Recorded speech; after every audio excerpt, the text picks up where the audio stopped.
Ou a oração, ela não começa como um ministério da terra.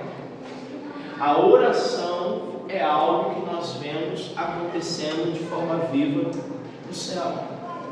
Então, falar de oração é falar de uma coisa que está estabelecida na cultura celestial. Se nós, por exemplo, abrirmos o livro de Apocalipse, a gente vê Apocalipse 4, 5, 7, e a gente olhar uma dinâmica que está acontecendo na sala do trono, nós vamos ver que existe uma interação entre os anjos, os seres viventes, os anciãos, onde existem proclamações de oração, proclamações de adoração que estão acontecendo de forma viva. Então a sala do trono está repleta de adoração e oração. E parar para pensar na criação de todas as coisas, na verdade a criação de todas as coisas acontece a partir de um diálogo entre Deus, Pai, Espírito Santo e o Filho, amém? Deus disse, o Espírito moveu, e o Verbo estava lá, e sem o Verbo nada do que foi feito seria feito, amém? Então nós temos uma construção de diálogo entre a Trindade, e nós vemos uma cultura de oração que acontece no céu. E falar das pessoas da Trindade, a Bíblia afirma que o Espírito Santo, ele ora por cada um de nós. A afirmação bíblica em Romanos capítulo 8 é a seguinte, 8, 26 e 27. Nós não sabemos orar como convém, por isso o Espírito Santo nos assiste nas nossas fraquezas, intercedendo por nós com gemidos inexprimíveis, pois o Espírito conhece a mente de Deus, e segundo a vontade de Deus, Ele que ora por nós. Amém? Estamos juntos? Então a palavra diz que o Espírito Santo, um membro da Trindade, ele ora. Sabe o que diz Hebreus 7,25 e Romanos 8,34? Diz que Jesus vive para interceder. Jesus está à destra do Pai, orando por nós. Então, queridos, eu tenho base bíblica para afirmar que o Espírito ora e que Jesus ora. E eu não estou falando do ministério de Jesus interno, do ministério de Jesus encarnado, né? Falando de Jesus eterno. Estamos juntos, amém? Então, a oração, ela vem primeiro da onde? Ela é uma expressão o quê? Celestial. E que ela é disseminada, construída, incorporada aqui na terra, mas ela é uma expressão celestial. E quando a gente fala de vida de oração de Jesus, e olhar para os discípulos é mais fácil, porque eram homens falhos e chegaram num lugar legal. Agora, olhar o ministério de Jesus, eu ouço muitas pessoas sempre botando no mesmo pacote. Você vê a vida de Jesus, aí você fala assim, mas Jesus era Deus. Beleza, com certeza, filho de Deus. Agora, a palavra diz em Filipenses capítulo 2 que Jesus abriu mão da sua e tomou a forma de figura humana, a forma de servo. Então, o mesmo processo que Jesus passou, ele passou como um homem, como um ser humano. Eu e você passamos o quê? Também. Senão Jesus, quem crê que Jesus é a verdade? Jesus disse, aquele que é a verdade, que no nome dele nós faríamos as mesmas obras, e até mesmo o quê? Maiores. Será que Jesus poderia estar falando algo coerente, que a gente faria obras maiores que a dele, se isso não fosse possível? Estamos juntos? Amém? Então, queridos, a gente só precisa entender o processo. E Jesus, ele aparece nos evangelhos com uma vida madura e plena de oração. Então, quando nós vamos analisar aqui a vida de Jesus, é um Jesus que já passou por processos. Agora a gente precisa entender que foi a construção dos processos que levou ele a esse lugar e que levou qualquer outra pessoa que chegou num lugar profundo. Foram os processos experimentados. E eu já fiz isso aqui na igreja, eu acho, em algum momento, essa retrospectiva. Eu gosto de pensar sobre isso. Vamos lá. Aonde Jesus nasce? Belém. Eu vou estar aí onde Jesus nasceu, irmão. Nos próximos dias.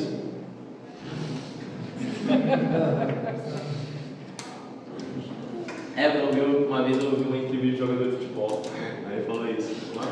Maravilhoso estar jogando futebol aqui na terra de Jesus que nasceu. Aí eu era criança e falei, ele é mesmo, né? O Leão lindo. Mas errou. Então, Jesus nasce geograficamente em lugar? Belém. Agora, Maria e José moravam em Belém? Não. Por que Maria e José estão lá em Belém na hora do nascimento de Jesus? Recenseamento obrigatório que as autoridades convocaram muito próximo de Maria dar à luz. Então, nós temos um decreto sendo emitido e toda a população teve que fazer um censo obrigatório de última hora. Então Maria sai pegando a miúda, atravessa tudo para poder fazer o censo lá em Belém. Por que em Belém? Porque era da galera ali da tribo de Judá e o recenseamento, cidade de referência era Belém. Então nós temos Jesus nascendo em Belém porque num movimento de fazer o censo completou-se os dias de Maria na luz. Então Jesus nasceu em Belém. O que acontece quando Jesus está em Belém? Vem um anjo, se revela para José em sonho e fala o seguinte: arruma tudo, no meio da madrugada, arruma tudo, pega o menino, sai correndo aí, porque vão tentar tirar a vida dele. Aí o Senhor manda José ir pro Egito.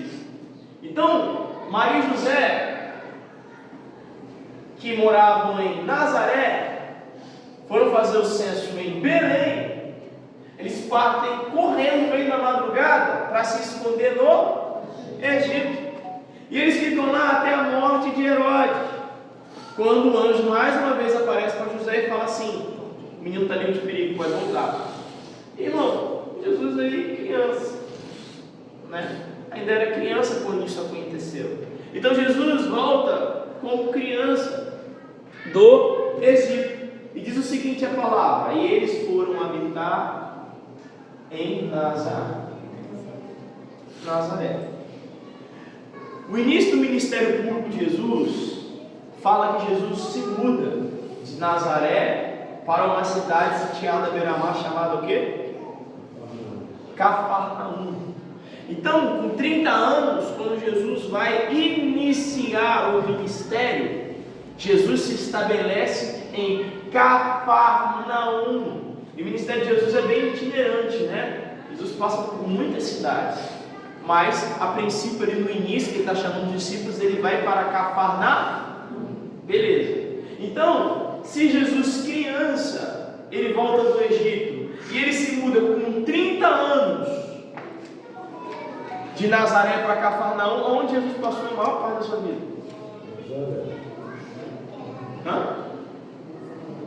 Nazaré. Você sabe o que era Nazaré?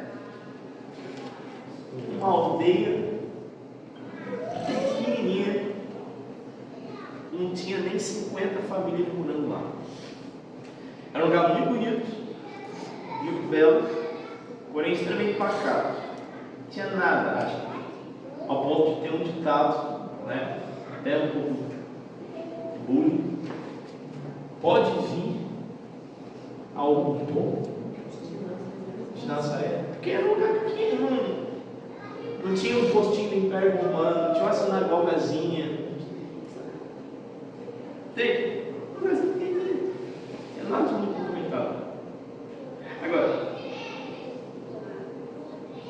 se você abrir comigo em Lucas, capítulo 2, versículo 52, olha o que Lucas 2, 52 vai dizer.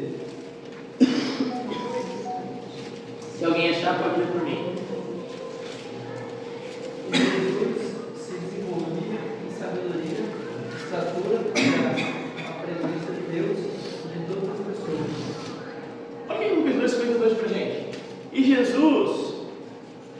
versão se desenvolvia. Na maioria da Bíblia dos irmãos talvez esteja crescia. E Jesus se desenvolvia. Ou Jesus crescia em quê? Sabedoria, estatura. Você está falando só de tamanho natural, né? Estamos juntos? Você está falando de quê? Estatura o quê? Lucas 1,80 diz que João Batista se robustecia em espírito. Então, quando está falando que Jesus está crescendo em estatura, está falando só que Jesus está envelhecendo, está crescendo. Está falando que ele está crescendo em sabedoria, em estatura espiritual, em graça, diante de Deus e diante dos homens. Então, o Jesus que a gente vê lendo, se manifestando 30 anos publicamente, Jesus passou por processos de crescimento espirituais. Você consegue imaginar? Parece que a gente olha, né? Jesus já nasce com Maria com 30 anos já, Deus sobresalta. Você consegue imaginar um Jesus passando por processos de crescimento? Fez o caminho de João Batista também? Com 12 anos, nós temos um Jesus extremamente desenvolvido nele. E nós temos um dos únicos relatos. Aonde? Em que fundamento?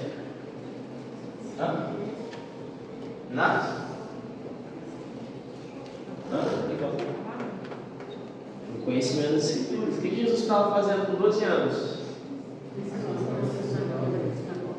Os doutores ficaram abismados. O nível de conhecimento e sabedoria que Jesus tinha. Já com 12 anos. Mas então Jesus passa a maior parte da sua vida onde? Num lugar pacato.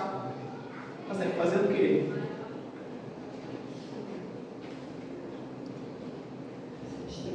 Irmão, uma vida de preparo para 3 anos de ministério.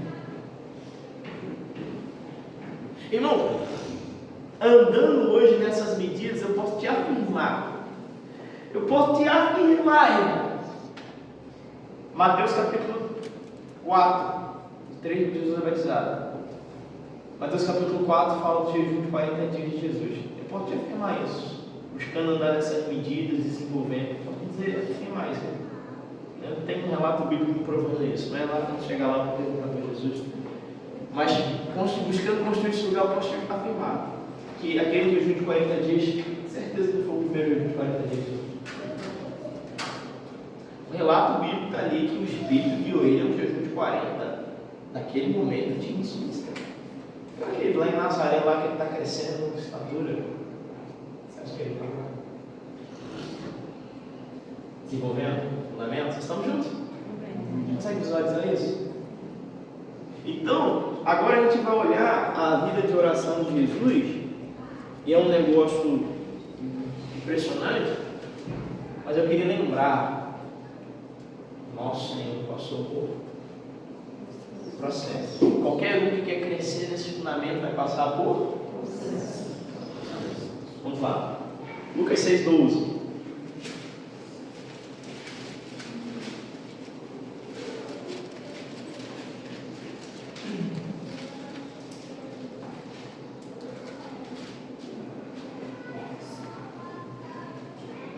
Quem achou pode ler comigo, por favor, Lucas 6, 12 e 13. E aconteceu que naquele dia subiu aos montes e orava, e passou a noite em oração a Deus. E enquanto já era dia, clamou assim os seus discípulos, e escolheu 12 deles, a quem também deu o nome de apóstolos. Amém? Olha só, Lucas 6, 12. Jesus retirou-se ao monte a fim de orar.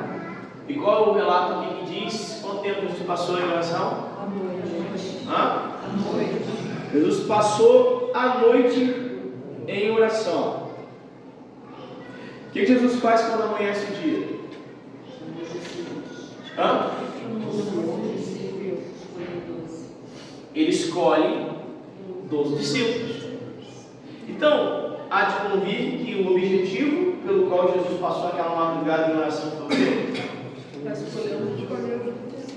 Que ele ia tomar uma decisão de fazer uma escolha de quem seriam os 12 discípulos, que ele separaria e treinaria de uma forma mais específica, porque foi uma comunidade grande ali de discípulos que andavam com Jesus, mas 12 ele treinou de uma forma mais pessoal e íntima.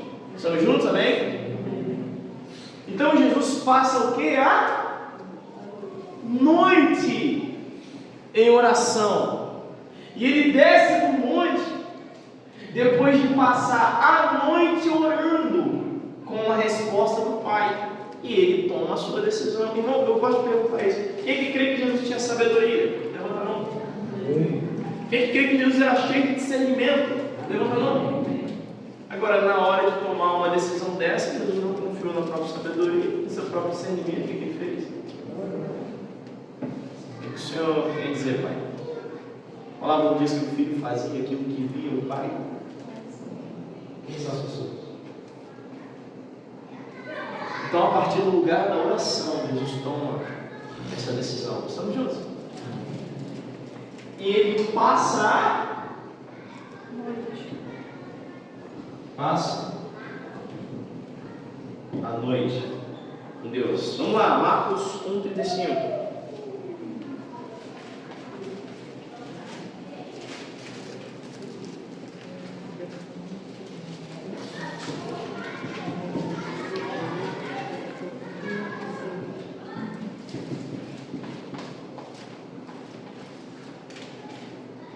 Marcos 1,35.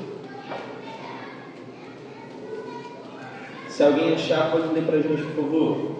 Tendo se levantado alta madrugada, saiu, foi para um lugar deserto e ali orar.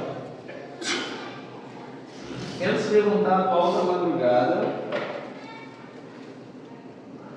foi para um lugar deserto e aí orava. Esse horário da madrugada, deixa eu para frente. A gente falar dos horários, a gente vai entrar especificamente nos horários, a gente vai falar das revelações dos horários do dia. Vamos lá.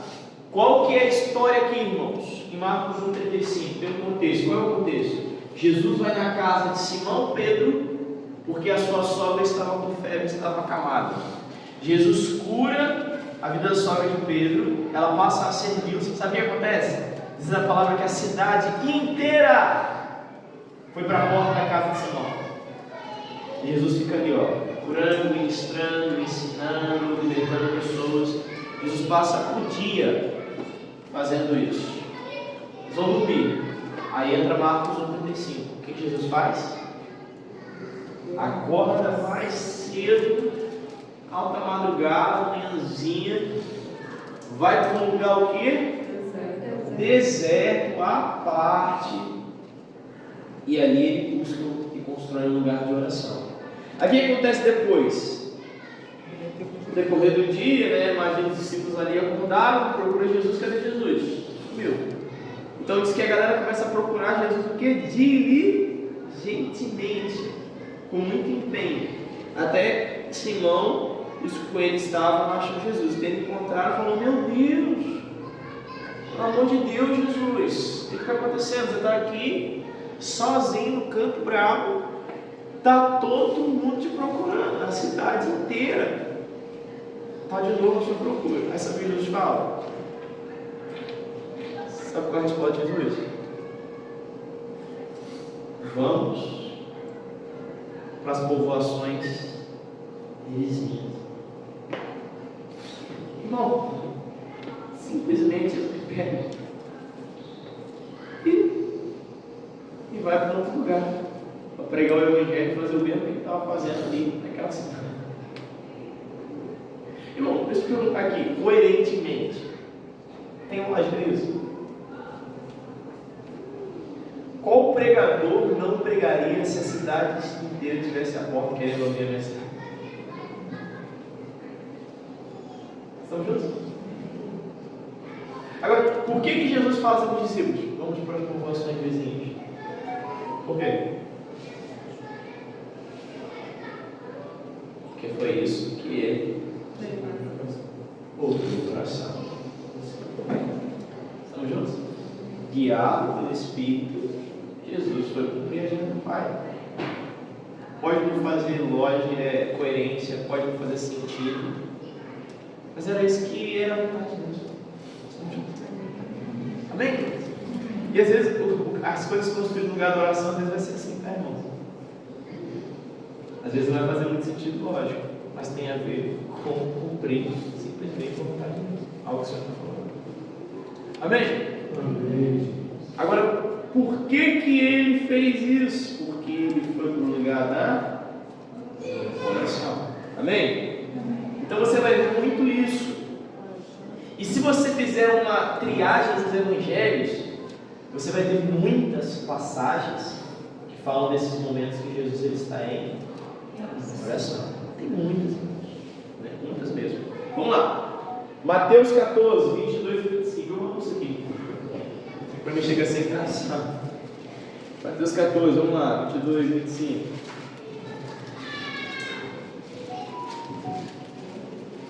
Vamos lá. 28 e 30. Quem achar, pode ler para a gente. Mateus 14, 22 e 25. Logo a seguir, compeliu Jesus os discípulos a embarcar e passar adiante dele para o outro lado, enquanto ele despedia as multidões. Na quarta vigília da noite, foi Jesus ter com eles, andando por sobre o mar. Muito bom. Olha só. Vamos lá. Capítulo de 14 de Mateus começa com a morte de João Batista. João Batista é decapitado. Os discípulos de João Batista pegam o corpo de João Batista, vão sepultar e levam a notícia até Jesus de que aquilo havia acontecido.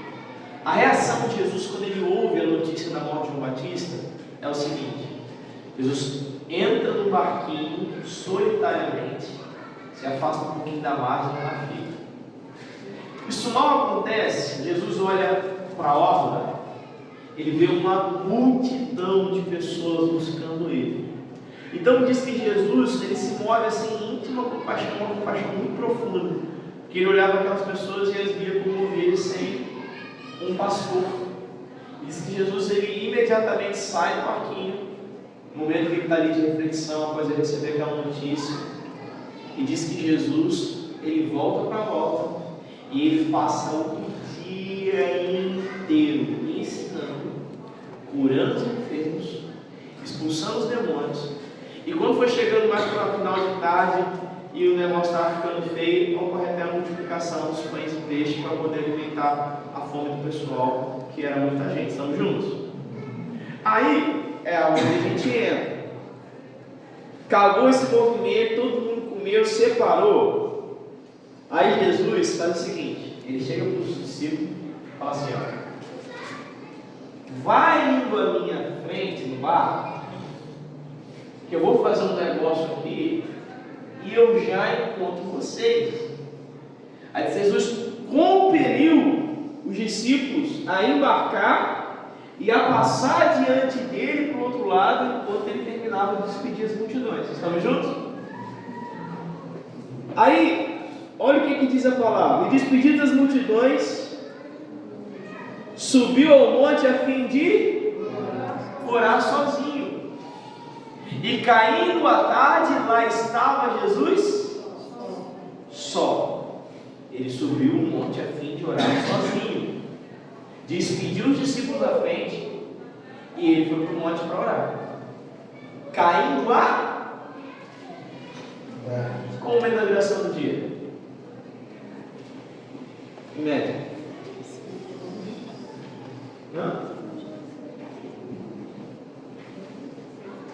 5, 6, vamos jogar 6, vamos jogar para cima, né? 18, vamos botar aqui.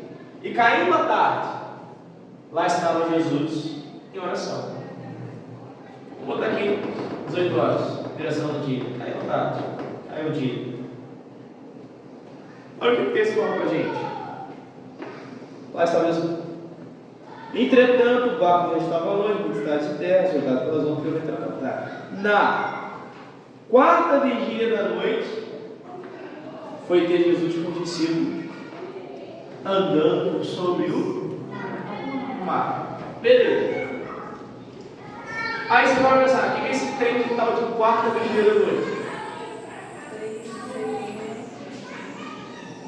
Exatamente. À noite começava 18 horas, por aí. Hora 1 da noite. A noite, ela, para o judeu, nós tínhamos 18 horas, a primeira hora da noite, e nós tínhamos aqui 4 vigílias de 3 horas. Então, a primeira vigília da noite era de 18 a segunda vigília da noite, terceira vigília da noite, meia-noite a quarta vigília da noite,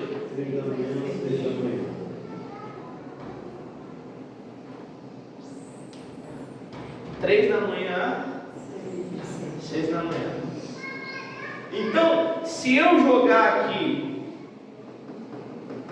por baixo 3 da manhã, porque entre 3 e 6 da manhã nós temos 3 horas aqui, né?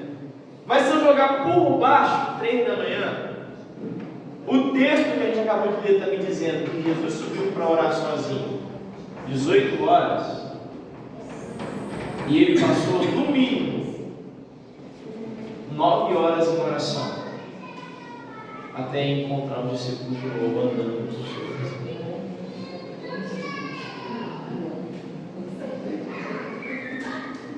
Estamos juntos? Estamos juntos? Amém? Irmãos, deixa eu dizer uma coisa aqui. Quem estava falando isso, gente?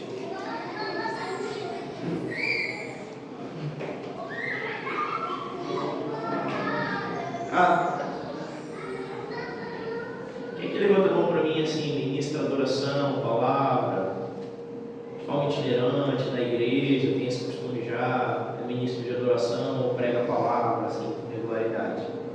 Levanta a mão para mim aqui. Assim.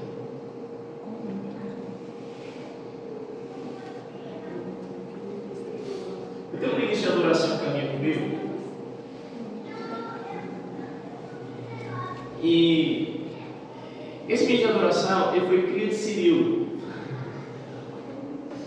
Quem conhece Antônio do Cirilo? Conhece? Ele foi cria de Cirilo. Então, Cirilo, quando ele era criança, era um cara que assim, na expressão da adoração, tocava muito essa nação. As conferências com o Cirilo, né, há algumas décadas atrás, era um negócio tão intenso, que às vezes o Cirilo estava ministrando um lugar, as pessoas iam passando na rua sendo batizadas no Espírito Santo. Era um negócio muito sinistro, muito poderoso. Aí você vai ver a vida de oração dele, vai ver lá que Cirilo orava nesse período por dia 8 horas em língua, só em língua. Né? Aí fala, o poderoso Deus, aquelas pessoas cantam, ele fala, eu perdi um rim gravando. Fiquei tanto tempo em jejum que perdi um rim, perdi a noção do jejum, mais de 40 dias. Aí é filhote de Cirilo, né? E assim, ama a expressão da adoração e tem uma graça que busca ser um menino de adoração. Aí esse ano, depois que o Senhor deu um comando para poder servir em algum lugar, alguns lugares ele foi junto comigo. Várias viagens que eu fui, ele foi também. E meu irmão, Você pisa numa terra nova, não é só uma terra nova, você está falando que você está. É um principado novo, diferente, uma potestade nova que você vai lhe confrontar no meio espiritual. É uma outra cultura. E quando a gente começou a ministrar, ele depois deu um feedback, ele falou: rapaz, a gente olha os homens aí ministrando aí, né? Pregando, levantando altar de adoração direto. Aí quando a gente vai entrar no negócio que a gente sempre orou a vida inteira, aí falando, vai porque está amarrado. Cada lugar que ele ministrar é uma guerra extraordinária depois. Níveis de guerra que eu nunca provei na minha vida. Que trem é esse? Eu falei, bem-vindo, né? A esse lugar do que é esse lugar do ser um ministro do Evangelho. Então, irmão, você imaginar Jesus orando e ministrando individualmente 1.000, 2.000 pessoas. O dia começou com uma notícia de luto. Você imagina você começar seu dia com a notícia que um parente morreu. E você tem que passar um dia circulando, expulsando demônio. Imagina com demônio. Irmão,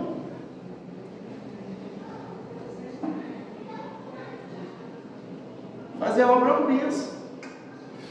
Agora quem já teve essa experiência, você fez a obra num dia, no outro dia você levantou, parece que 1000 trator passou em cima de você. É mesmo? Já aconteceu isso? Já aconteceu? Agora, para andar no nível de intensidade que Jesus andava, você acha que...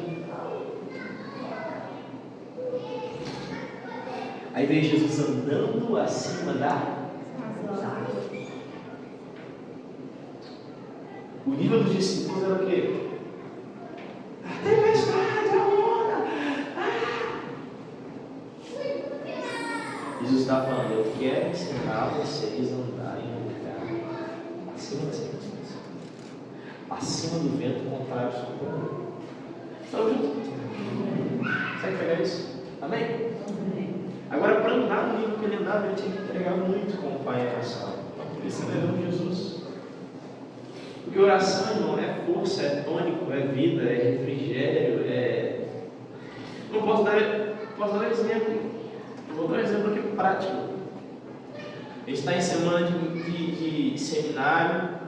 E aqui é um seminário que assim, a gente ora, já jejua por ele, ministra aqui umas 10 palavras, pelo menos, no mínimo, né? A gente está em um trabalho de preparação, nós vamos viajar essa semana, a gente vai passar um tempo.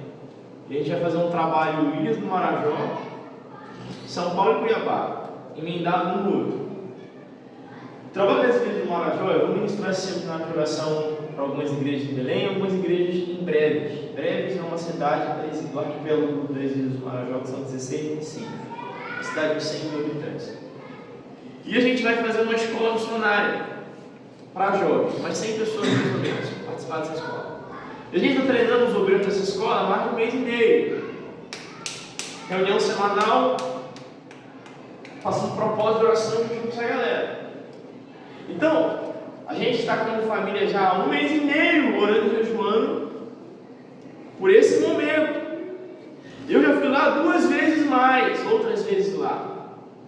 E eu sei o campo que é espiritualmente falando. Não é fácil, são guerras extraordinárias, né? Da primeira vez que a gente foi, Deus me deu uma visão da sala, os botos para fora, vai vomitando, não parava, dias. Aí, e a gente, orando, e todo o tempo lá, Deus falando com a gente, dando visão, não sou profeta falando. O que aconteceu? Um dia a gente estava lá saindo, foi comer uma comida típica lá. Dias botando o copo para fora para ele beber água. Botar tudo para fora. A gente chegou de lá, a primeira vez que a gente foi lá, irmão, uma semana depois que a gente voltou, e nessa a gente não tinha nem falado muita coisa para ninguém desse trabalho que a gente fez lá. Eu estava orando na madrugada, meu celular tocava não, chegava uma mensagem para mim, de intercessor, amigo nosso, né? Tem um tio que pastoreia também. Eu lembro que todos os dias daquela semana, a maior parte dos dias, chegava uma mensagem bem da madrugada. Alguém falava assim: Deus me levantou essa madrugada para poder cobrir a vida de vocês em oração pós-trabalho missionário. Deus levantando uma regra de intercessor para cobrir a nossa vida. A gente sabe o campo que é. Amém? Estamos juntos? Irmão, essa semana, falando aqui de Jesus buscando oração. Ontem, e não é muito natural, não, tem uma saúde boa. Ontem, minha garganta falando muito, bateu febrão. Fechou minha garganta, bateu uma febre. Do nada. Aí, falei: peraí. Tá indo lá, vai ministrar um seminário, a gente vai pegar e já vai para a viagem, uma noite inteira sofrendo com batalha espiritual em relação a essa realidade que a gente vai entrar. O corpo endureceu. Eu falei: irmão, você acha que eu vou ficar lutando com o braço da carne? Irmão, deitei no sofazinho, botei Cid Moreira para tocar. E disse Jesus. Bíblia falada, eu gosto, tem que ler tudo. Botei o evangelho ali para tocar ali. Irmão, falei: amor, vou tirar aqui uma janela aqui, ó. Deitei no sofazinho, botei a Bíblia tocada para falar, estava ruim, arranhado. Fiquei ali, algumas horas orando em línguas, só em línguas. Quando a gente for falar de oração em línguas, a gente vai ver que a oração em línguas, ela edifica, ela robustece, é uma arma de defesa, de edificação, de defesa. Nós três ali orando em línguas. Eu e a Bíblia falava: irmão,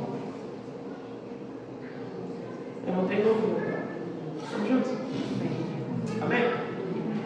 Então você imagina Jesus saindo de uma administração exaustivo. Aí você entende que Jesus mergulha 9 horas em oração. Porque no outro dia era a mesma coisa que se esperava. Ei, estamos juntos? Amém? Amém? Então você vai ver, eu já estava vendo lá, né? Deu uma espiada rapidinho na conferência profética do clamor lá. Quem já viu? Acontece, né? Os irmãos acompanhando aí hoje, né?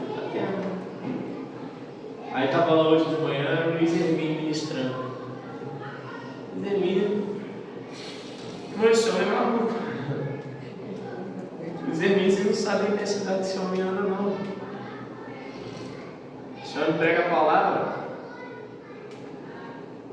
é todo dia pregando o evangelho, viajando de um lugar por outro, por nação em nação, vai se dar, pregando todo dia praticamente. Você imagina a vida de devoção de uma pessoa dessa, para andar nesse lugar de Deus bem, para andar com um altar de integridade e gratificação, não cair. Estamos juntos? Você consegue ver isso na vida de Jesus também?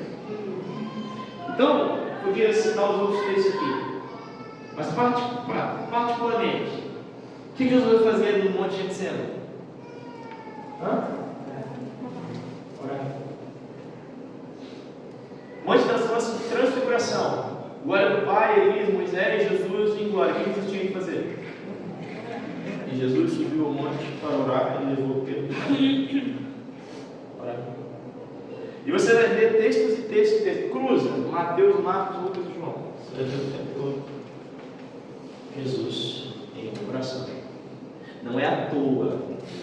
Em Lucas 11, os discípulos chegaram para Jesus e falaram: mestre, nos ensine a orar. Estamos juntos? Bom, não vou me estender.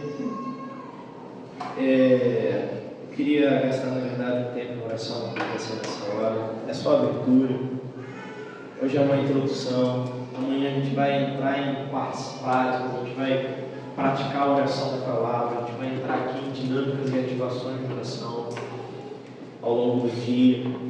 Mas se você puder, eu quero te convidar a ficar de pé, eu queria te convidar a gastar um tempo intencional em oração.